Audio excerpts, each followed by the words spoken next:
دوستو، قدیم زمانے میں تجارت کے لحاظ سے مدین کی بڑی اہمیت تھی۔ شام اور مصر کو جانے والے تجارتی قافلے یہیں سے ہو کر گزرتے تھے۔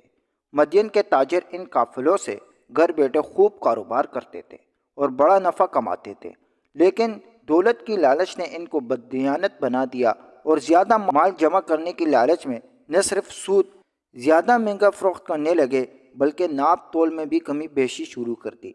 خریدنے کے لیے بڑے اور بیچنے کے لیے وہ چھوٹے پیمانے استعمال کرنے لگے۔ ان کی بددیانتی کا یہ عالم تھا کہ سودا کرتے وقت گاہک کو اچھا مال دکھاتے لیکن بعد میں ناقص مال کی ملاوٹ کرتے تھے۔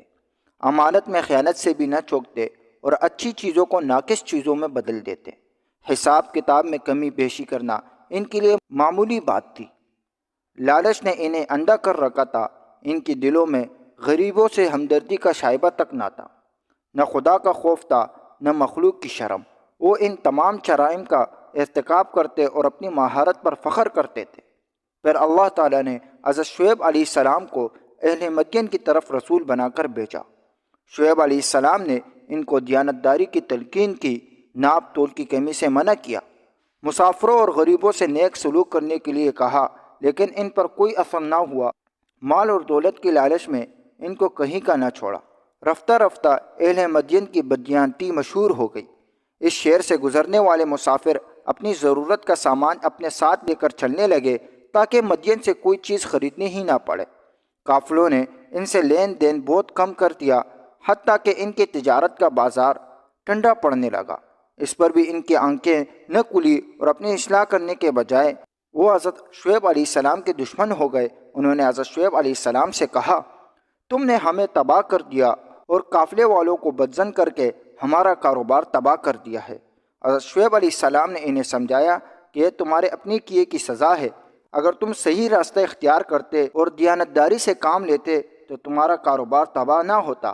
اب بھی تم بدکاریوں سے پرہیز کرو، اللہ کا حکم مانو، لین دین میں ایمانداری سے کام لو تو خدا تمہارا رزق میں برکت دے گا اور تمہاری تجارت پھر سے چمک اٹھے گی۔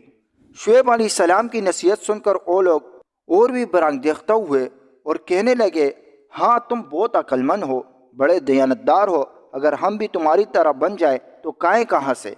تجارت میں دیانتداری کا کیا کام؟ تمہارے کہنے پر چلے تو پوری قوم مفلس ہو جائے گی۔ حضرت شعیب علیہ السلام اہل مدین کے اس تلخ جواب سے مایوس نہ ہوئے اور بدستور انہیں نیکی کی تلقین کرتے رہے، لیکن بددیانت تاجر اسے برداشت نہ کر سکے۔ انہوں نے اپنے سرداروں سے کہا کہ شعیب علیہ السلام کو بستی سے باہر نکال دیا جائے یا ان پر پابندی لگا دیا جائے کہ وہ ہماری تجارتی معاملوں میں دخل نہ دے۔ قوم کے سرداروں نے حضرت شعیب علیہ السلام سے کہا کہ اگر تبلیغ سے باز نہ آئے تو تمہیں سنسار کر دیا جائے گا۔ حضرت شعیب علیہ السلام نے فرمایا، نادانو، میں تمہیں نیکی اور بلائی کی طرف بلاتا ہوں اور تم کو خدا کا پیغام سناتا ہوں کہ ناپ تول پورا کیا کرو اور لوگوں کی چیزوں میں عدل بدل نہ کیا کرو۔ اگر تم نے اپنا چلن نہ بدلا تو قوم عاد و سمود کی طرح خدا کا عذاب تم پر نازل ہوگا۔ تم سے پہلے بھی بہت سی قومیں اس لیے تباہ ہو گئی کہ انہوں نے خدا کے حکم سے روگردانی کی تھی، بندوں کے حقوق غصب کیے تھے اور اصلاح کرنے والوں پر ظلم ڈھائے تھے۔ بددیانت تاجروں کی بدبختی انتہا کو پہنچی تھی۔ وہ عاد و سمود کے ساتھ پیش آنے والے عبرتناک واقعات کو قصے کہانیاں سمجھتے تھے۔ عذاب کی وعدیں سن کر وہ حضرت شعیب علیہ السلام پر آوازیں کسنے لگے۔ حضرت شعیب علیہ السلام ان سے بیزار ہو کر وہاں سے چل دیے۔ آخر اہل مدین نے طے کر لیا کہ اس انسان کا کام تمام کر دے جو انہیں غلط کاموں سے منع کرتا اور خیانت سے روکتا ہے۔ سب نے اکٹھے ہو کر حضرت شعیب علیہ السلام کا مکان گھیرے میں لے لیا۔ دروازہ بند تھا، اسے توڑنے کے لیے کئی کلاڑیاں بیک وقت بلند ہوئے۔ دروازے پر پہلی چوٹ پڑی تھی کہ ایک خوفناک دھماکہ ہوا۔ ایک زبردست جھٹکے سے زمین ہل گئی۔